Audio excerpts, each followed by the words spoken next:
Story number 5. The Elvish Woman.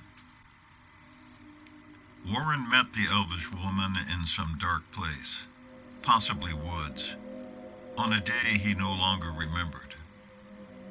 They became lovers. Elvish women eons ago began taking mortal men. The limitations of mortal women provided the opportunity. He would gasp after they made love, watching his own life dissipate on the very last breath of his passion. She would make a shape of it, some smoky thing, a heart or mythic animal like a unicorn or a griffin, and place it back on his lips. If she didn't, he would die. She was tall and dark, but her skin was snow, and her eyes deep blue, ocean currents tossing. The cascade of her hair was a black avalanche with a separate life, curling about him. He knew her by type and character from myths he had read before.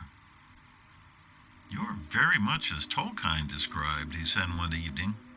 "Tolkien knew us." Her voice was a harp. "In the biblical sense?" Warren asked. She shuddered. "Do not speak of your holy books," and she was gone. He sometimes thought she was more ghost than elf. There were times, silhouetted against a blue sun, that she was evanescent, and he knew it was a dream. In the midst of great, powerful sex, she would sometimes disappear, but he was still locked to her, still deep inside, and it seemed when she was not there, she was more present than ever, and that was sheer ecstasy, sheer terror. "You frighten me," he told her. "It's the nature of our two people," she shrugged. "You are frightened by what is different. We are entranced," and she kissed him. Fear and fascination, aspects of attraction, even if it was dark and wrong.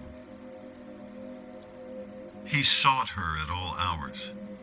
In the morning, when he readied for the day's tasks, he ran his hands across the bed, searching, and sometimes she was there, and he forgot those tasks and fell into her.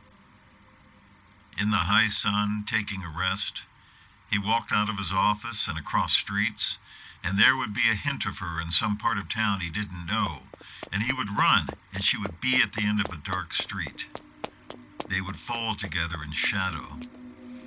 In the evening, she came to him, no matter where he was.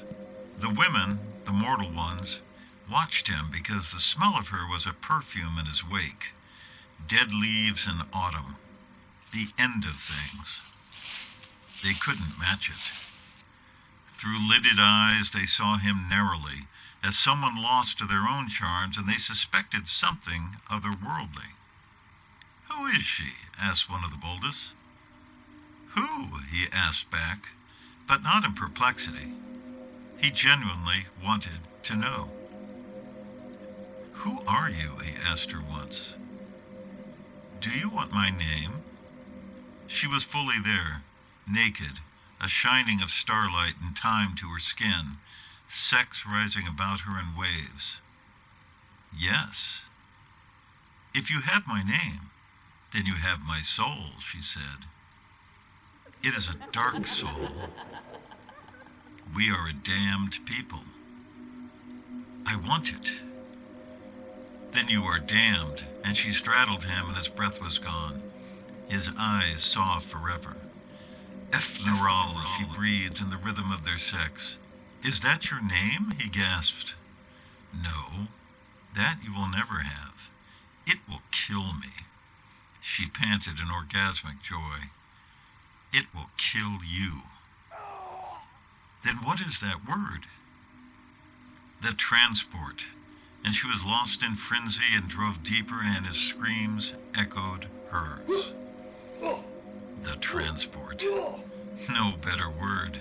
When the smoke of her disappeared that time, it had taken him much longer to return. He was in an alley, the human world of stained concrete and overflowing dumpsters, but in a bower of laurel and mistletoe. He trembled. Mistletoe, she told him, carried the souls of wounded lovers. He staggered back to work and sat in front of his screen, not seeing the quarterly reports. The door to his office opened, and he looked up. Clarice, the office manager, sat across from him. She was a human version of the Elvish woman. Long, dark hair and willowy limbs, blue eyes, but the eternity was not there, the seeing of dark places. "Are you all right?" she asked. Oh, yes, he was. He told her. "You look thin." She gave him a critical eye.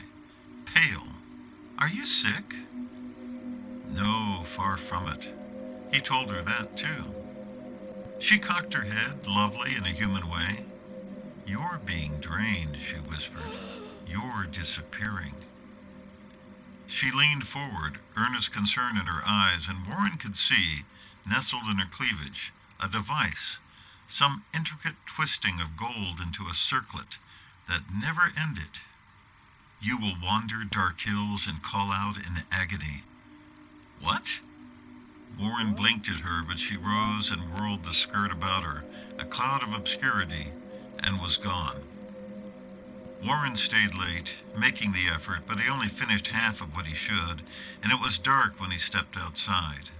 Orion bracketed the city, and Warren wondered how he could see it, with the blinding lights of human cars and streets and stores washing away the night.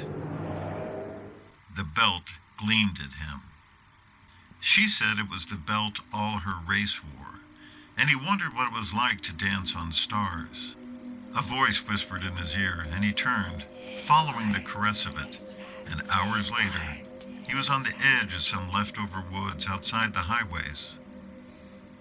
There she was, although she was featureless in a cloaking dark, and she shifted restlessly and opened for him, and he was in her arms. Ephemera. The dawn came. He was alone and staggered out of the brush and cut his hand on brambles. He stumbled home. Clarice sat on his porch. "My God," she said. "Don't invoke your holy names," he said, and fell at his door. When he awoke, he was in bed, naked and washed, his cuts bandaged. It was getting dark, and he squinted at himself. His skin was translucent.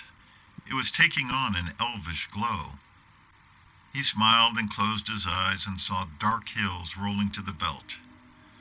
He was so alone. Fearfully, he opened his eyes. "Hello?" he called, but no one was there. He slept. Midnight. He opened his eyes, and she was standing at the foot of the bed, glowing, naked, so beautifully naked, a porcelain and starlight sculpture. Perfect. His breath caught, and she smiled, the belt forming about her waist and girding her sex, caressing it, exciting her. "Warren," she breathed, and he threw back the sheets, and she was on him, taking him, and the belt danced and roiled through him, and he screamed, "Your name!" Her eyes burned, and the smile was black and cold. "If you have it, you will wander dark hills in agony. You will scream my name over and over, but you won't know its use. And I will keep you lost in those dark hills forever, so none of mine will hear, because they would speak it, and I will be dust among the stars. Would you want that?" The coldness of her smile grew, and her rhythm frenzied, and she grasped him, and he was centered. Centered. No, he gasped, but, everything he was. His soul was draining out of him and into her, and there was nothing but the way she offered, and she seized and caressed and sank on him, and he roared as his entire essence roared into her, "Yes, tell me." She leaned back, still containing him, her face twisted in fury, her hair now white and powerful, and her eyes black light and cold stars. "Then have it." And she screamed, "Thulwyn! Thulwyn! He screamed back and saw before him black hills spinning upwards, black, lonely hills of eternity, where regrets and loss stalked the valleys, and he choked in fear, as another voice said quietly, Thulwyn. She leaped off him, straight up, suspended in the air, and clawing at her face. He was ripped back from the surface of the black hills and fell hard into his bed, staring up at the Elvish woman who spun, her teeth gnashing and her tongue going bloody from it. Clarice stood at the end of the bed. Thulwyn, she said again, the gold device clasped in her hand. Thulwyn bellowed a horror of a voice, her arms extending into claws, and she slashed at Clarice, who fell before the force of it. But it was too late. Thulwyn turned, staring mournfully at Warren. I am undone, she said, and slowly sank to the floor, her eyes the currents of the ocean, her skin the glow of starlight, her hair black again, like the black hills of agony. No, Warren cried and leaped from the bed, falling on the pile of stardust and frantically scrambled through it. At the bottom was a sprig of mistletoe. He buried Clarice in those same leftover woods. There were queries, but they soon died. She had been an odd woman. Warren became an odd man, the air about him black and mournful, and he made others shudder. At night, he walked the dark hills of human buildings, loss and despair ever present in the alleys he passed, cupping a sprig of mistletoe, and he whispered her name. The end.